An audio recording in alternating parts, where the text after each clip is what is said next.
سلام لیدونکو، وخت مو په خیر. په دې هیله چې تاسو به جوړ یاست. زه عبدالقادر تکین یم.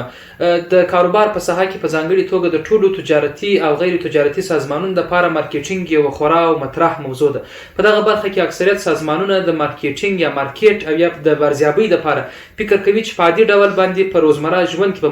موږ مخته ځو او د بیلابیلو میتودونو په لار اچولو سره دوی ته یو ډول سختي محسوسیږي. مارکیټینګ په اوس بازار کې څونه مهم دی؟ په دغه برخه کې کم شته میتودونه شتون لري او د تولید ډولونه کوم دي؟ زما سره نن په خبرونه کې د میرویس نیکه پوهنتون د اقتصاد پوهنځی او په ځانګړي توګه د اقتصاد په برخه کې ماستر استاد مسعود محمدي صاحب را سره په باز کړي. لومړی محمدي صاحب ډیره مننه چې موږ ته د مرکې وخت راکړي. په پیل کې کچيري مارکیټینګ بازاریابي دغه موږ ته راوپېژنئ صاحب. ډیره مننه تکین صاحب. واقعا مارکیټینګ لکه څنګه چې د نوم څخه معلومیږي په نن عصر کې ډیر مهم دی. بازار موندنه مخکې خلک په دې مفکوره و چې یو شی موږ تولید کو وروسته دغه دپاره مارکیټینګ وکړو، ولې په نوي عصر کې بازار موندنه یا مارکیټینګ چې کم دی دا د تولید د مخ څخه شروع کیږي او د تولید د رسیدو پورې چې مثلا مشتری ته ورسیږي نه ختمیږي بلکې هغه تعقیبیږي. د مثال په ډول بعضې کمپنیانې چې کله تولید نوی کوي په بازار کې نو دوی اول ریسرچ کوي، ګوري چې مثلا دې تولید لپاره تقاضا وجود لري نه لري، او د هغه وروسته کله چې تولید جوړ سو مشتری ته ورسېدی وروسته یې فالو اف کوي، هغه ته ګارنټي ورکوي، وارنټي ورکوي، سرویسز فري ورکوي چې څنګه استعمال کړي. نو دا ټول هغه شیان دي چې په مارکیټینګ کې ډیر مهم دي او مثلا کمپنۍ یا شرکتونه باید دې ته متوجه واوسېږي چې یوازې دا نه دی چې موږ یو شي دپاره کسټمر پیدا کړي زموږ مارکیټینګ ختم سو، بلکې هغه باید تعقیب کړي، سرویسز خلکو ته ورکړي، معلومات ورکړي تر څو مشتریان د دې سره دوامداره او دا پروسه دوامداره وي. مننه. رابسو دې ته چې بازاریابي یو پراخ بحث دی، په ځانګړي توګه پر دې باندې خبرې وکړو، یو څو لنډ میتودونه او د هغوی هغه طریقې راته مشخص کړي صاحب. مارکیټینګ مختلف مثلا د یو شي دپاره چې موږ بازاریابي کوو مختلف میتودونه لري چې مثلا هغه موږ کولی سو د تلویزیون د طریقې وکړو، د اخبار د طریقې وکړو، مګزین د طریقې څه وکړو، خو جنس ته کتل کیږي چې کم جنس دپاره بازاریابي په کم میتود چینل سره ښه راځي هغه باید تعقیب سي.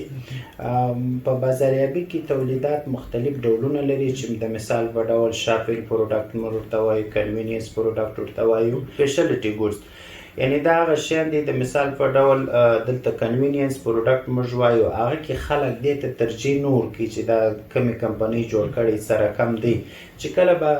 پیدا سي د هغه څخه استفاده کوي. یو ښه مثال یې موږ تاسو روزمره چې ډېر استعمالیږي په کورو کې بیټرۍ، مثلا د څراغ بیټرۍ دی، ګروپ دی، دا چې هر ځای کې دکان کې هغه خلک رانیسي، د ریموټ مسالې دي، یعنی دا کمپیرینه چې دا کومه کمپنۍ ده د کم رقم دی هر یو چې په مخه ورسي او د دې شیانو قیمت عموما ارزاني. او بل شاپینګ پروډکټ دی. شاپینګ پروډکټ د مثال په ډول ټي وي یا مثلا تلویزیون چې کله موږ یې رانیسو هغه دپاره مختلف دکانونه کتل کیږي، برانډ یو بل سره کمپیریږي، کوالټي کمپیریږي. موبایل ښه مثال یې موبایل هم ورکولی سو، د دې ټول شیان یو بل سره کمپیریږي، د هغه وروسته هغه جنس رانیول کیږي. او دریم ډول چې ما یاداوري وکړله چې هغه کې شاپینګ ګوډز دی، شاپینګ ګوډز نه سپیشلټي ګوډز،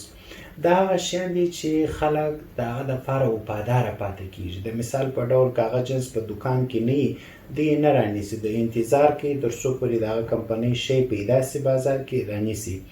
نو دې ته برانډ لایلټي م وایي، یعنی بعضې کسټمر برانډ لایلټي یا وفاداري هغه ته ویل کیږي چې مشتری د هغه سره ډېر چې په بازار کې نه بل شي څخه استفاده نه کوي.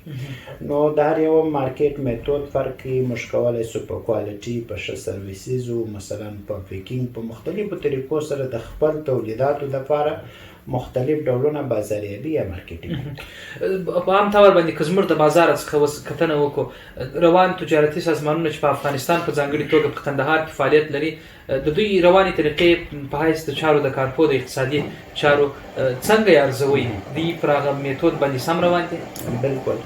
تاسو وګورئ په اوس عصر کې الحمدلله په افغانستان کې ډېر پرمختګونه مشاهده کیږي چې په هغه کې زموږ د تعلیم کچه هم مخته تللې ده نو محصلین مختلف میتودونه د نورو هیوادو څخه یا دلې په اصطلاح کابل کې یا هرات کې نورو ځایو کې هغه لوړ مارکیټینګ بازاریابي د خپل تولیداتو لپاره کوي خو یو تعداد شرکتونه یا سازمانونه شته چې هغه اوس هم د مارکیټینګ یا بازاریابي په ارزش دونې نه ورکوي د مثال په ډول یو عالم وایي چې کله تاسې یو شی تولیدوي نو 80% پیسې تاسې مارکیټینګ ته تخصیص کړئ 10% د کاروبار لپاره مګر دلته خلک برعکس دي تقریبا 80% انویسټمنټ کې 10 نه 10% مارکیټینګ لپاره نه تخصیص